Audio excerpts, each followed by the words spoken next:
Hello everyone, সকলকে জানাই শুভ বিজয়ার আন্তরিক প্রীতি, শুভেচ্ছা ও অনেক অনেক ভালোবাসা। দিনটি ছিল দশমীর দিন।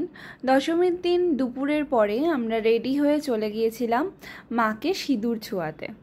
এখানে প্রচুর মানুষের ভিড় ছিল। আমরা শিলিগুড়ি মোড়ের মণ্ডপে চলে গিয়েছিলাম। সেখানে দেখলাম গিয়ে প্রচুর মানুষের ভিড় ছিল। তার মধ্যেই আমরা সবাই লাইন করে করে একের পর এক সিঁদুর পরিয়ে নিচ্ছিলাম। আমি আর রিয়াদি যেহেতু আমরা একসাথেই গিয়েছিলাম, তাই আমরা একসাথেই মাকে বরণ করে নিচ্ছিলাম। তো মাকে সিঁদুর পরানো, মিষ্টি খাওয়ানো, বরণ করা, প্রতিটি রিচুয়ালস আমরা ফলো করে নিলাম। এরপর আমরা মাকে প্রণাম করে বাইরে বেরিয়ে চলে আসলাম। আমি এরপর গিয়েছিলাম আমার মাসির বাড়ির পাশেই দুর্গাপুজো হচ্ছিল, ওই কোনো একটা বাড়িতে হবে, ওই দুর্গাপুজো হচ্ছিল, তো সেখানে গিয়েছিলাম। সেখানেও মাকে আমি যথারীতি বরণ করে নিলাম, সিঁদুর পরিয়ে নিলাম, যা যা রিচুয়ালসগুলো সেগুলো ফলো করলাম।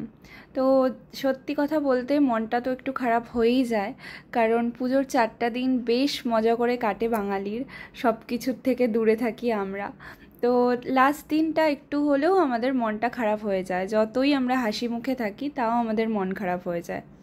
এখানে দশমীর পর আমরা আমার বর আমাকে সিঁদুর মাখিয়ে দিল, তারপর আমিও আমার বরকে সিঁদুর মাখিয়ে দিচ্ছিলাম, গালে কপালে সিঁদুর পরিয়ে দিচ্ছিলাম।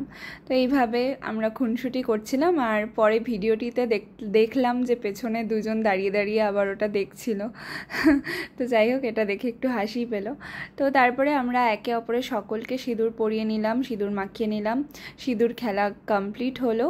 তো এইভাবেই আমার বিজয়া দশমীর দিনটি কমপ্লিট হলো। শুভ বিজয়া সকলকে। Thank you.